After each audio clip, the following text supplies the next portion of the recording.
Isaias Kapitulo 65 versikulo 17. Ang sabi ni Yahweh, Ako ay lilikha ng isang bagong lupa at bagong langit. Ang mga bakas ng nakaraan ay ganap ng malilimutan. Kapag sinabing bagong langit at bagong lupa, may bagong daigdig na uusbong. Water bodies na tagpuan sa Mars.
Tubig sa Mars.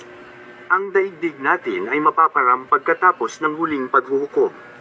Katulad ng nangyari sa Mars, halos nawala ang tubig, dagat, mga buhay, at alaala. Pahayag Kapitulo 21 versikulo 1, ADV. At nakita ko ang isang bagong langit at ang isang bagong lupa. Sapagkat ang unang langit at ang unang lupa ay naparang, at ang dagat ay wala na. Mangangaral Kapitulo 3 versikulo 15, Mangangaral Kapitulo 12 versikulo 13, MB. Lahat ng nangyayari ngayon ay nangyari na noong una, gayon din ang magaganap pa. Paulit-ulit lamang ang mga pangyayari. Sa kabila ng lahat ng ito, isa lamang ang aking masasabi, matakot ka sa Diyos at sundin mo ang Kanyang mga utos sapagkat ito ang buong katungkulan ng tao. Pahayag Kapitulo 4 versikulo 8. Ang Diyos sa nakaraan, sa kasalukuyan at siyang darating. Ang Diyos ay walang pasimula at walang hanggan. Awit Kapitulo 90 versikulo 2. Walang kamatayan. Unang Timoteo Kapitulo 1 versikulo 17. At hindi nanlalata o napapagod man. Isaias Kapitulo 40 versikulo 28. Siya lamang ang lamalang ng langit ng mga langit at lahat ng naroon, ng lupa at lahat ng naroon, at ng dagat at lahat ng naroon. Nehemyas Kapitulo 9 versikulo 6.